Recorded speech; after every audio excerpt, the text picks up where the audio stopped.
Setiap tempat di mana kita duduk membicarakan Al-Quran, duduk memuja dan memuji Rasulullah SAW, duduk kemudian menyebut-nyebut nama Allah, itulah yang disebut dengan taman-taman surga. Apa istimewanya? Salah satunya adalah orang yang melangkah menuju taman-taman surga, di setiap langkahnya akan menjadi kebaikan bagi dia, setiap tapak lainnya akan menjadi penggugur dosa-dosanya.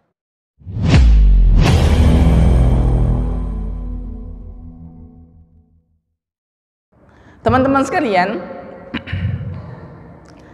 kalau kita kumpul di tempat yang semacam ini, tidak perlu khawatir, tidak perlu risau, tidak perlu tidak perlu kemudian galau.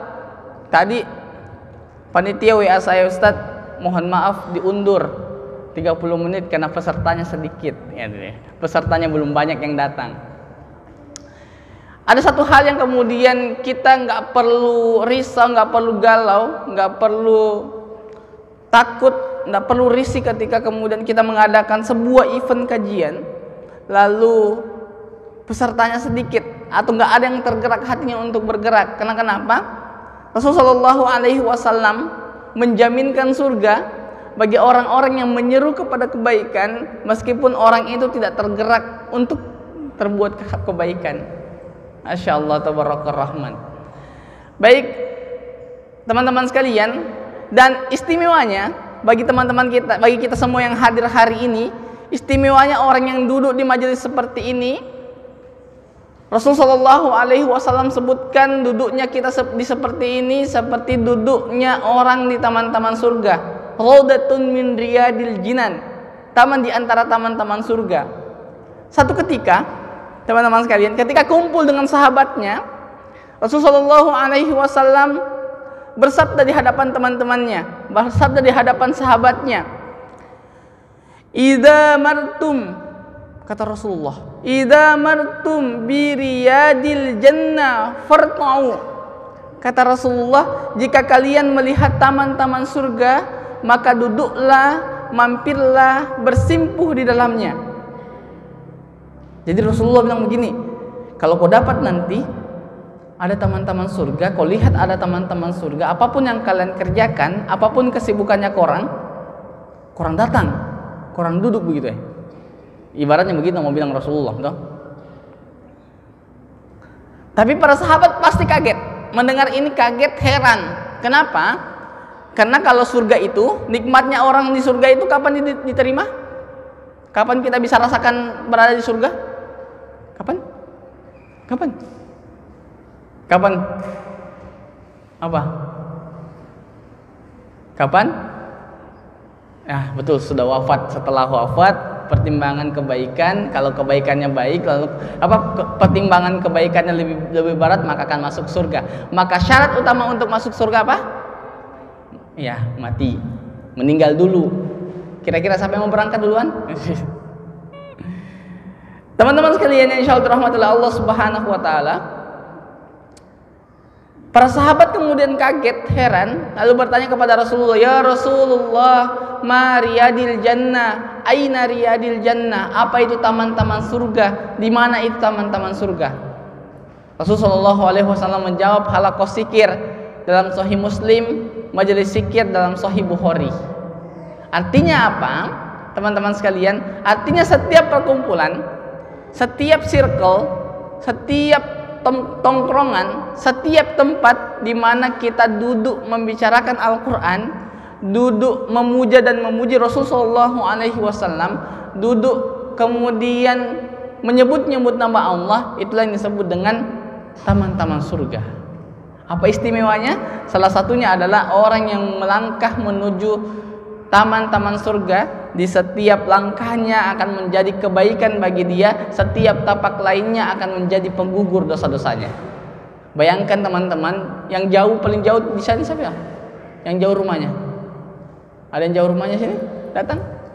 Di mana? Nanga-nanga. Bayangkan setiap tapaknya satu langkah menjadi pahala kebaikan, langkah lainnya menjadi penggugur dosa, begitu seterusnya. Sampai kemudian nanti sampai di masjid, apa ini? Masjid apa? Nurul Haq Batu Marupa. Masya Allah, tabarakar rahman. Teman-teman sekalian yang insya Allah rahmati Allah subhanahu wa ta'ala, salah satu istimewanya juga orang yang duduk dalam majelis ilmu itu Allah kirimkan malaikat, 2 malaikat di sisi kiri dan kanan orang yang duduk dalam majelis ilmu. Di malaikat yang pertama adalah mencatat amal kebaikannya, malaikat yang lainnya mendoakan dan mengaminkan doa orang yang duduk dalam majelis ilmu. Jadi misalkan kalau kita hari ini 30 orang, berarti 30 kali 3 harusnya. Karena 2 malaikat, 1 orang 2 malaikat yang tugasnya adalah mencatat dan mengaminkan doa-doa kita. Masya Allah, tabarakar rahman. Jadi di tempat semacam ini banyak-banyak meminta, banyak berdoa. Ya Allah, saya lagi urus skripsiku ini, sudah semester 9 saya. Misalkan Toh Rashid. Masya Allah, tabarakar rahman. Baik, teman-teman sekalian yang insya Allah rahmatullah Allah subhanahu wa ta'ala. Jadi hari ini kita bicara tentang pemuda versi terbaik di bulan suci Ramadan. Ya, teman-teman sekalian, anak muda itu spesial sekali. Dia mendapatkan ruang spesial sekali di umat ini. Kalau nanti teman-teman melihat hadis, kemudian Al-Quran, ayat-ayat Al-Quran, bahkan surah di dalam Al-Quran, bahkan nanti sahabat-sahabat Rasulullah itu diisi oleh deretan anak-anak muda. Ibnu Qayyim al-Jauziyah menyebutkan bahwa anak muda itu adalah berada diapit oleh 2 kelemahan. Jadi masa anak muda adalah masa paling ideal. Masa-masa kita ini adalah masa paling ideal. Masa-masa yang kata Imam Ibnu Qayyim al-Jauziyah adalah masa-masa yang diapit oleh 2 kelemahan. Kelemahan yang pertama adalah ketika dia berusia anak-anak. Dia anak-anak, tahu ya anak-anak kecil itu terkadang jangankan mengangkat barang, memegang barang saja biasa jatuh karena dia lemah. Atau anak-anak itu ada yang tidak bisa jalan, ada yang nggak bisa ngomong dan sebagainya. Karena kenapa? Dia berada di fase lemah di awal, kata Ibnu Qayyim al-Jauziyah. Nah, anak muda berasa di posisi ideal, dia di tengah-tengah. Di fase yang kedua, fase yang terakhir ada yang disebut dengan fase kelemahan kedua. Fase kelemahan kedua menurut Ibnu Qayyim al-Jauziyah adalah ketika kita beranjak tua. Tahu ya, kalau kemudian sudah tua orang, sudah tua renta, tidak ada yang bisa dibuat lagi. Mau jogging tidak bisa jauh-jauh, mau kemudian angkat barbel tidak bisa mau ikut gym kayak Rashid misalkan tidak bisa juga karena sudah tua tidak terbatas kemampuannya. Nah, 2 apitan kelemahan ini mengapit 2 sisi ideal manusia. Apa sisi ideal itu? Sisi ideal itu adalah di usia remaja dan anak muda. Itu menurut Ibnu Qayyim al-Jauziyah. Ibnu Qayyim al-Jauziyah menyebutnya seperti itu. Kita sekarang ini diapit oleh 2 kelemahan. Kelemahan yang pertama usia anak-anak, kelemahan kedua adalah masa orang tua, dan kita berada di posisi ideal. Kalau bahasa kita mungkin adalah generasi milenial dan Gen Z. Teman-teman sekalian yang insyaallah rahmatullah Allah subhanahu wa ta'ala itu. Dan menurut ilmu psikologi, kita ini anak-anak muda itu berada di masa adolescence, masa pertengahan, di mana semua kekuatan, semua hasrat, semua cita-cita, semua kemampuan, bahkan nanti nafsu dan semangat berada di puncaknya di masa-masa anak muda. Dan anehnya teman-teman sekalian, kita ini ibaratnya anak muda itu berada di kayak ada orang di simpang jalan. Kira-kira kita ini mau ke kiri atau mau ke kanan. Nah, begitulah usianya tipikal anak muda. Kalau dia baik, dia akan mengikuti jalan yang baik. Kalau dia buruk atau dipengaruhi oleh lingkungan buruk, maka dia akan mengambil jalur yang buruk, teman-teman sekalian. Nah, ibaratnya kita hari ini adalah anak muda itu berada di sisi dimana berada di simpang jalan. Tahu ya orang di simpang jalan? Di simpang jalan itu, kalau ada orang di simpang jalan, maka nanti di simpang jalan kita akan bingung. Kita ini mau ke kiri atau mau ke kanan. Maka kalau misalkan kalau kita bingung apa yang kita lakukan? Apa? Pasrah diri kepada Allah. Bagus. Pasrah diri dan tetap berada di simpang. Ada lagi? Kalau kita misalkan kalian ini, teman-teman ini, kalian berada di simpang jalan, mau ke kiri atau mau ke kanan, kira-kira apa yang kalian perbuat? Apa yang pertama? Apa? Ibaratnya teman-teman ini adalah berada di simpang jalan. Ini kalian berada di tengah. Di sini ada jalur kiri, jalur kanan. Kira-kira teman-teman mau kemana? Teman-teman mau apa yang mau kalian lakukan? Kalau kalian tidak tahu apa yang kalian lakukan? Apa? Hah? Berpikir. Bagus berpikir. Setelah itu? Hah? Cap cip cup. Bagus. Cap cip cup. Pokoknya untung-untungan nih kalau benar ya benar, kalau tidak ya tidak. Ada lagi? Ada lagi? Yang pertama kita lakukan adalah yang pertama bertanya kepada orang. Bertanya kepada orang. Iya, bertanya kepada orang. Kira-kira jalan menuju ini, menuju rumahnya ini, kita kira-kira lewat yang mana, kiri atau kanan? Makanya ada pepatah yang mengatakan bahwa apa? Malu bertanya, susah di jalan, teman-teman sekalian. Maka bertanya. Kalau tidak bertanya, kita ada peta, ada maps yang bisa kita lakukan. Guidance, petunjuk.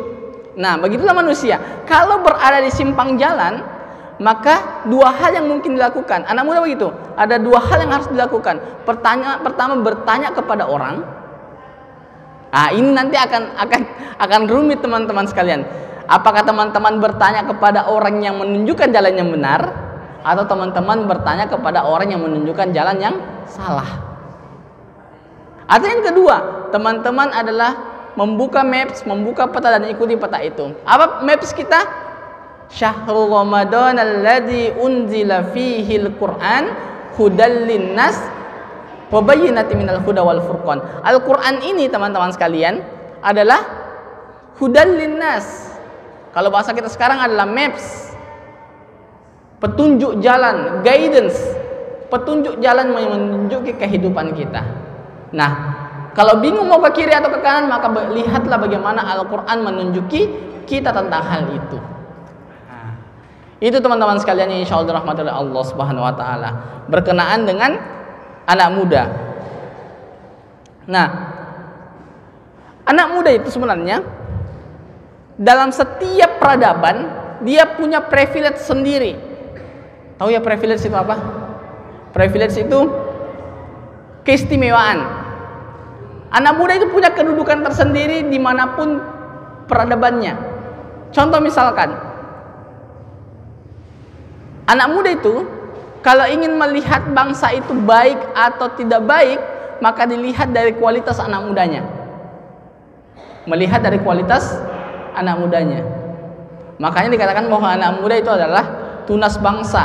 Anak-anak muda yang kalian nanti ini akan tunas bangsa, akan menjadi orang yang akan mengisi estafet sejarah peradaban ke depan. Kebaikan negeri ini, kebaikan bangsa ini terletak di kalian semua, anak-anak mudanya. Karena kenapa? Orang tua kita, sekali lagi, dia sudah berada di fase lemah yang kedua.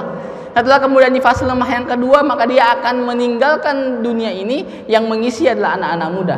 Maka negeri ini, bangsa ini bisa baik kalau anak-anak mudanya baik. Agama ini, Islam ini akan baik kalau anak-anak mudanya baik, teman-teman sekalian. Itu yang pertama, bahwa privilege pertama bahwa bangsa, agama dan negeri ini membutuhkan kalian, membutuhkan anak-anak muda. Yang kedua, teman-teman sekalian, anak muda itu sering sekali disebutkan di dalam Al-Quran. Banyak ayat, banyak kemudian surah yang menyebutkan tentang anak muda. Apa contohnya misalkan? Apa contohnya? Contohnya adalah surah apa? Surah tentang anak muda apa? Surah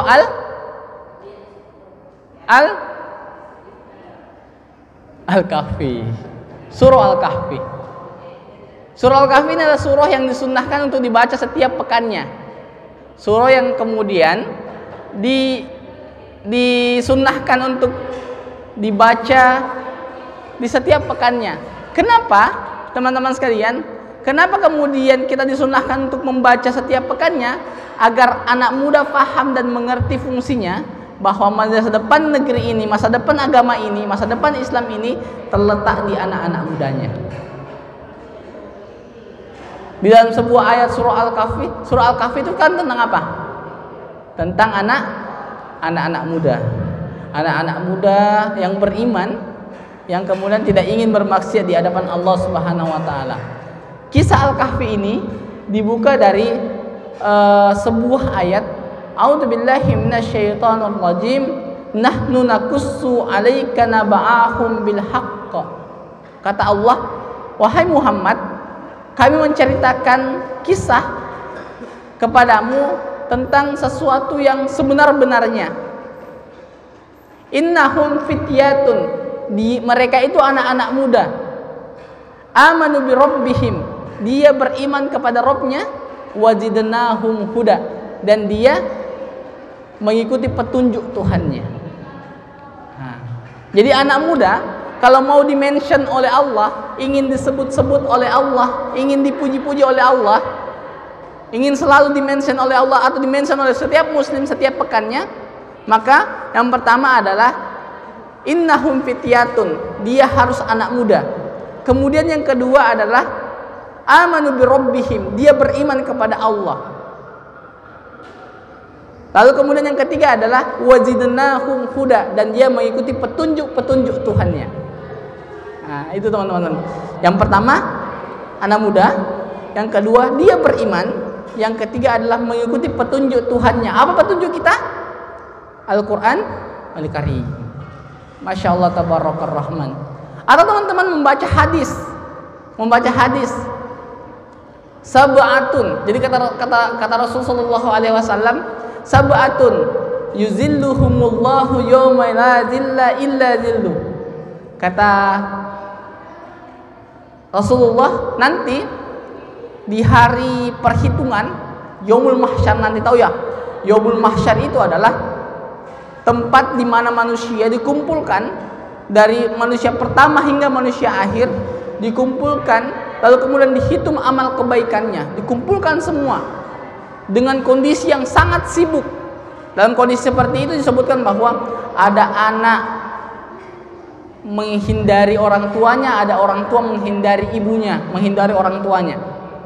Ada yang kemudian santai saja, ada yang bahkan tenggelam dengan air keringatnya, ada yang kemudian gosong karena matahari sejengkal di atas kepala. Seperti itu, beribu-ribu tahun kita seperti itu. Momen dimana ada orang, di momen dimana Allah tidak memberikan naungan kepada orang, tapi Allah menyebutkan bahwa di dalam hadis Rasulullah disebutkan bahwa ada 7 golongan yang akan mendapatkan naungan ketika orang lain tidak mendapatkan naungan. Di antaranya adalah anak muda yang selalu mentahutkan hatinya dekat dengan masjid. Anak-anak, jadi anak-anak remaja masjid, pengurus masjid yang dekat dengan masjid itu harus istiqomah. Karena kenapa? Allah jaminkan rohis, apalagi pengurus masjid, anak remas dan sebagainya harus istiqomah mengurus masjid. Karena kenapa? Jaminan Rasulullah adalah diberikan naungan ketika yang lain tidak diberikan naungan. Anak-anak muda yang mentauhidkan dirinya dengan masjid diberikan naungan oleh Allah Subhanahu wa taala, diberikan perlindungan oleh Allah Subhanahu wa taala. Masya Allah tabarakar rahman. Teman-teman sekalian yang insyaallah dirahmati oleh Allah Subhanahu wa taala, istimewa lainnya adalah kalau kita melihat, pernah baca sirah nabawiyah, pernah baca sejarah Rasulullah, maka kita akan melihat sejarah Rasulullah itu diisi oleh anak-anak muda. Diisi oleh anak-anak muda. Coba sebutkan ke saya berapa orang teman Rasulullah yang tua. Ada temannya Rasulullah yang tua?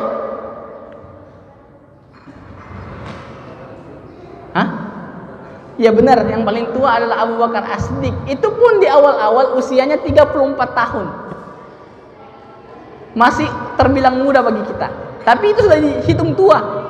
Karena yang lain-lainnya adalah Ali bin Abi Thalib, Utsman bin Affan, Sa'ad bin Abu Waqqas, Zaid bin Harisah itu usia belasan tahun. Ada yang 12, ada yang 14, ada yang 15, ada yang 20. Paling banter 25. Yang paling tinggi adalah Abu Bakar As-Siddiq.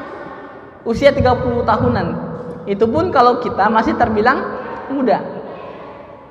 Atau kisah tentang Abdullah bin Ummu Maktum, orang tua yang buta di surah Abasa.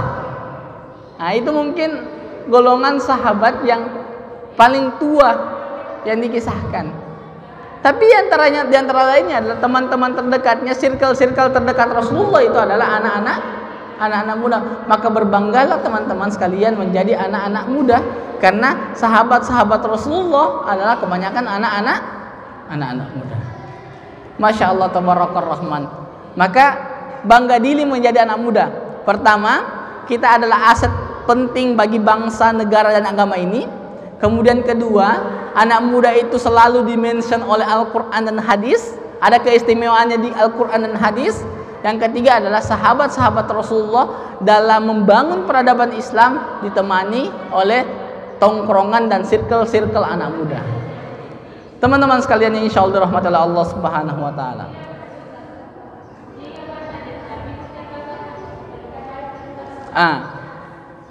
Nah, anak-anak muda itu, kerennya anak-anak muda itu punya potensi yang luar biasa. Punya potensi yang luar biasa yang tidak dimiliki orang tua. Apa potensi yang dimiliki oleh anak muda dan tidak dimiliki orang tua? Potensi yang pertama yang dimiliki oleh anak muda yang tidak dimiliki oleh orang tua adalah, dan anak-anak kecil, potensi fisik. Dia kuat jasmani. Di sini ada yang bapaknya usia 50 tahunan ke atas, coba ajak sparring lari. Atau main futsal misalkan.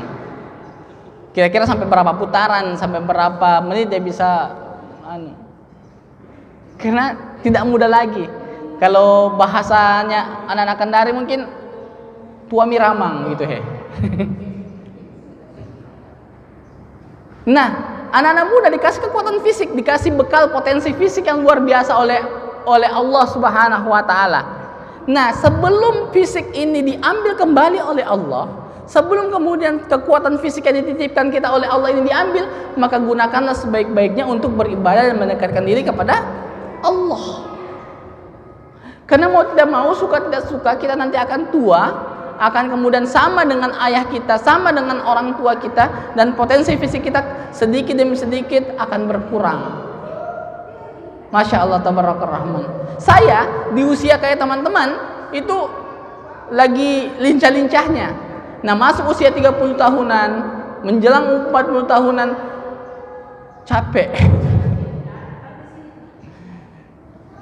Yang biasanya bisa main futsal beberapa kali, sekarang sudah tidak bisa, hosa dan sebagainya. Karena potensi itu mulai dikurangi oleh Allah Subhanahu wa taala. Yang ingin saya tekankan kepada teman-teman sekalian, sebelum Allah mencabut nikmat sehat itu, nikmat karunia terbaik itu, maka buatlah potensi diri, jadilah versi terbaik di bulan ini, di bulan Ramadan ini. Masya Allah tabarakallah rahman. Yang kedua, teman-teman sekalian, potensi yang kedua adalah potensi rasa suka, kecintaan.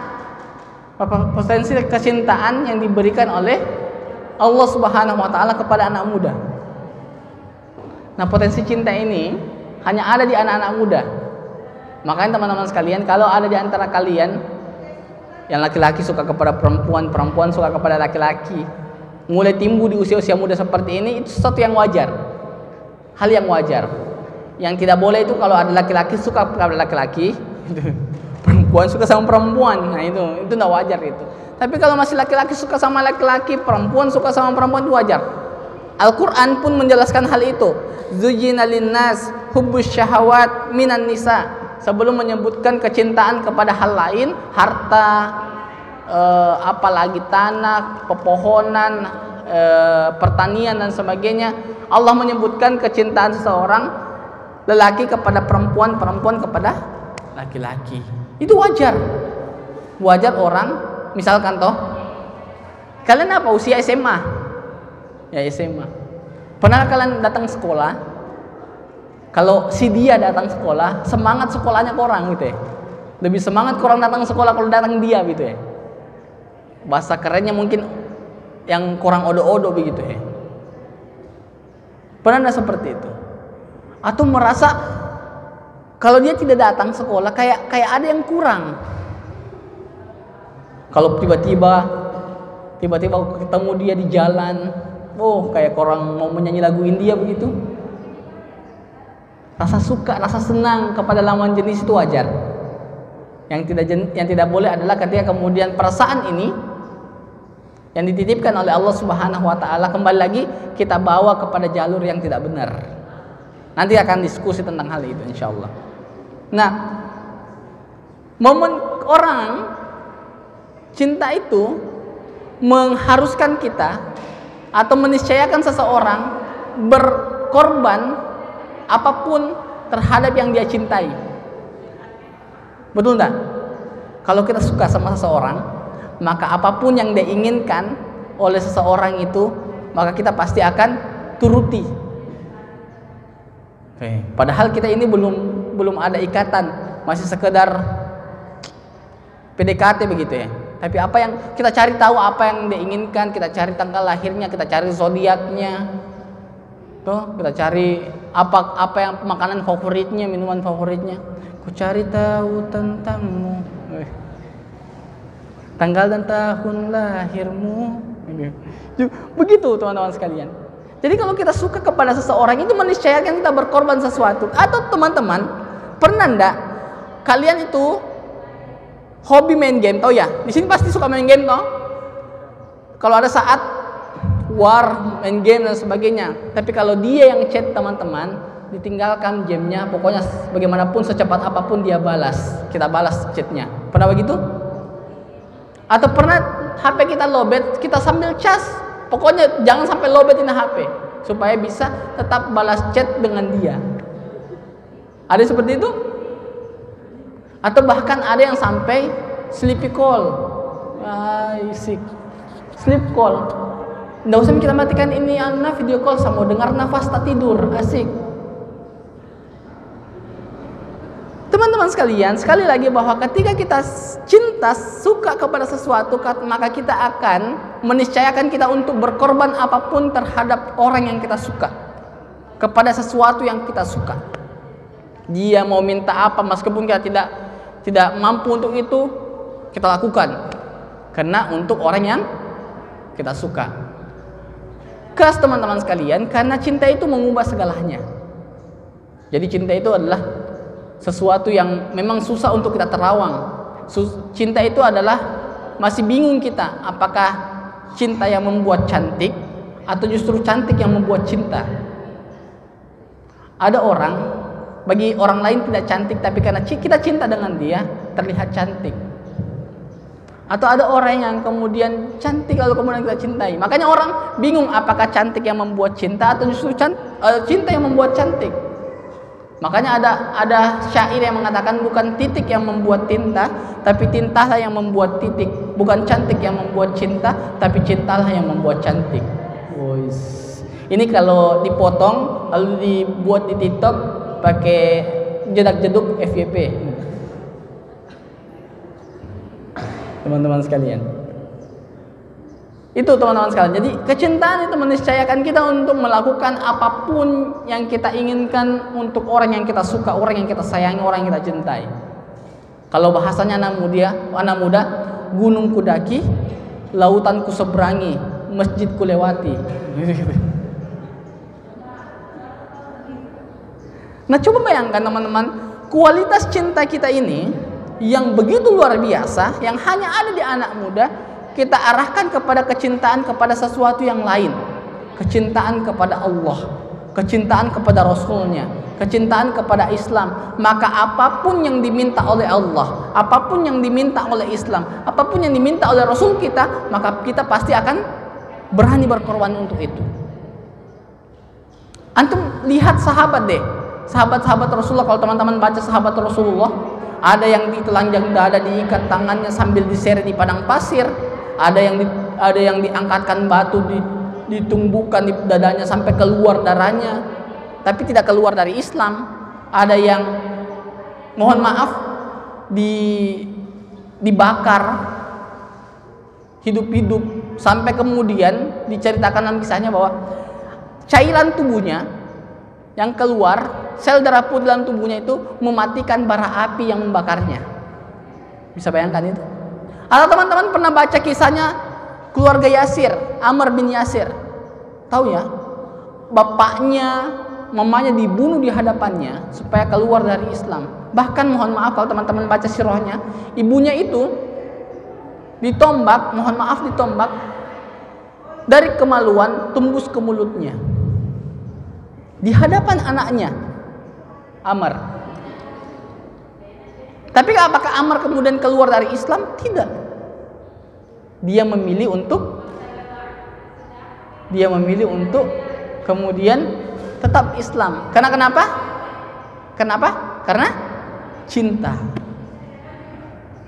Maka apapun, kalau sudah ngomong tentang cinta, apapun yang diminta oleh orang yang kita cinta, apapun yang diminta oleh yang kita sayang, pasti kita akan berkorban sepenuhnya, teman-teman sekalian. Apalagi misalkan dulu pernah ada seorang sahabat, mohon maaf saya lupa namanya, seorang sahabat, dia ini adalah pemuka Quraisy, pamannya pemuka Quraisy.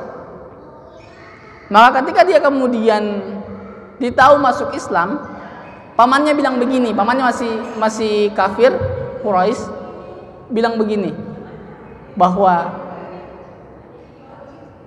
keponakanmu masih Islam, tapi saya pamannya akan selalu menjamin dia meskipun dia masuk Islam. Jangan ada yang berani mengganggu dia, jangan ada berani menyentuh dia. Jadi sepanjang dia berdakwah tentang Islam, dia tidak pernah diapa-apakan. Beda dengan temannya yang lain, beda dengan sahabat yang lain. Sahabat yang lain baru ngomong sedikit, misal Bilal bin Rabah ngomong tentang Islam, maka dia akan kemudian dikeroyok oleh kafir Quraisy, akan dikeroyok oleh para pemuka Quraisy untuk berhenti berdakwah. Dan sahabat-sahabat lain sampai diboikot dan lain sebagainya. Itu teman-teman sekalian. Nah, sahabat ini heran, kenapa saya beda dengan teman-teman saya? Kalau teman-teman saya berdakwah pasti diberhentikan, kenapa saya tidak? Maka dia cari tahu bahwa ternyata dia dijamin oleh pamannya yang pemimpin Quraisy juga. Maka dia bilang begini,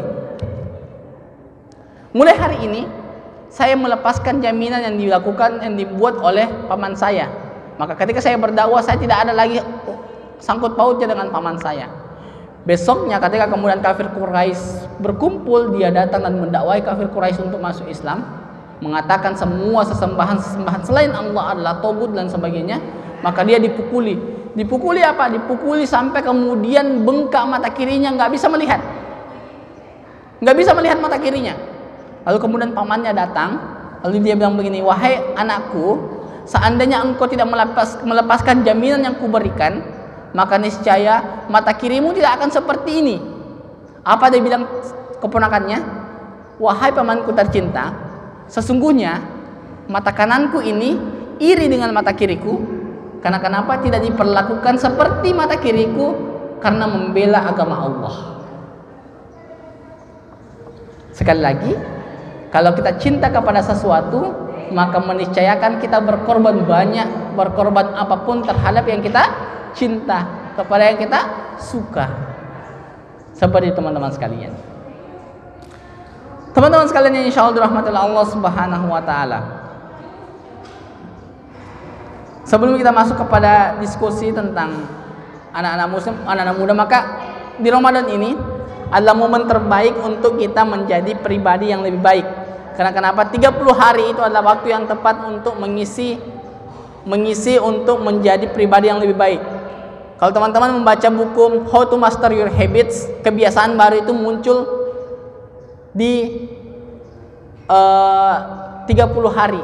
Setelah latihan 30 hari, maka itu akan muncul kebiasaan baru. Seperti itu. Contoh misalkan, ada orang kalau ngomong tentang anime, ngomong tentang Naruto, One Piece, Tidak ada berhentinya. Toh? Apapun yang kita tanyakan tentang anime, apapun yang kita tanyakan tentang One Piece, apapun yang kita tanyakan tentang Naruto, apapun yang kita tanyakan tentang Nakama, pasti dia bisa jawab. Kenapa? Dia membiasakan diri untuk itu. Ada orang juga, anak-anak kecil, bayangkan, anak-anak kecil, apapun yang kita tanyakan diisi Al-Quran, maka dia paham. Dia bisa melanjutkan ayatnya, dia tahu nomor ayatnya, bahkan dia tahu barisnya. Karena dia membiasakan diri untuk itu. Atau contoh kecilnya misalkan, teman-teman, coba perhatikan, kalau teman-teman pagi-pagi bangun, lalu kemudian mandi, kira-kira yang kita sabun pertama yang mana? Kalau teman-teman mandi lalu kemudian pakai sabun, yang bagian mana yang teman-teman sabun pertamanya? Ada yang dari badannya, ada yang dari perutnya, ada yang dari kepala. Begitu terus tiap hari, berulang tiap hari. Karena itu adalah kebiasaan. Nah, kebiasaan itu adalah bisa lahir kalau 30 hari berjalan. Apa yang harus dilakukan adalah mencoba, try, repetisi. Coba ulangi sampai 30 hari, maka muncul kebiasaan baru. Contoh misalkan, kalau kita malas, suka telat bangun subuh. Nah, Ramadan ini cara baik untuk menjadi versi yang terbaik. Setelah sahur, jangan tidur sampai sholat subuh. Ulangi sampai 30 hari, maka akan seperti itu. Setelah lebaran, pasti akan terulang, akan menjadi kebiasaan, yakin dan percaya. Tapi akan hilang kalau teman-teman sekalian tidak konsisten dengan hal itu.